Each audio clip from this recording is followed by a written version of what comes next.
Hi, welcome to this short video on fat constants. Now, fat constants are certain calculated values for identification of the type of fat, whether they are having long chain fatty acids or short chain fatty acids, or things like whether they are having unsaturated fatty acids or saturated fatty acids.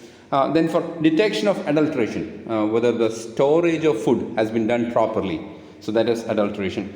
Then determination of biological values of given fat, things like that.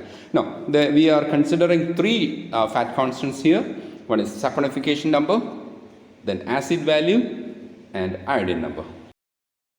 So, saponification and saponification number at first. Saponification is the process of boiling fat with the alcoholic solution of strong alkali like NaOH or KOH when the fat or triglyceride give glycerol and soap. Obviously, fatty acid along with the alkali like KOH or NaOH gives soap.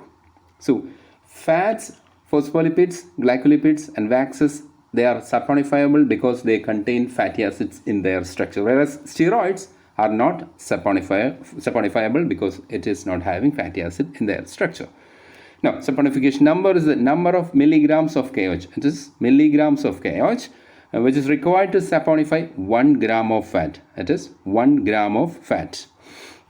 Now, saponification number in human fats, it is 194 to 198, whereas in coconut oil, it is 253 to 262.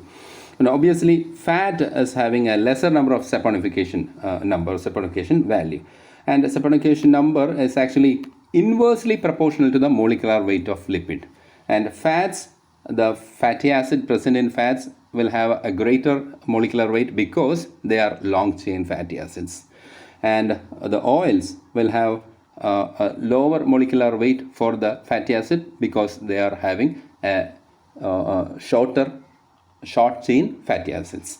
So this is the reason why saponification number is inversely proportional to molecular weight of lipids, and human fat is having a lesser saponification, while coconut oil or oils generally have a higher saponification number. Now we move to acid number. The definition goes like this: the number of milligrams of KOH required to neutralize. It is neutralize, not to saponify. This is to neutralize the free fatty acids. Again, this is free fatty acids of 1 gram of fat. So the definition is much similar. This also milligram of KOH to 1 gram of fat. Here also milligrams of KOH for 1 gram of fat. But this is not to saponify, but to neutralize the free fatty acids. It is the free fatty acids already present. So we are not actually breaking down the fats or breaking down the triglycerides. It's the free fatty acids which are assessed. And this actually shows the deterioration of the stored fat, stored food. And the number indicates the degree of rancidity of the given fat. Rancidity means the deterioration. We will discuss the rancidity in the next slides. So this is acid number. It shows the deterioration of the stored fat. Now we move on to iodine number. The definition goes like here.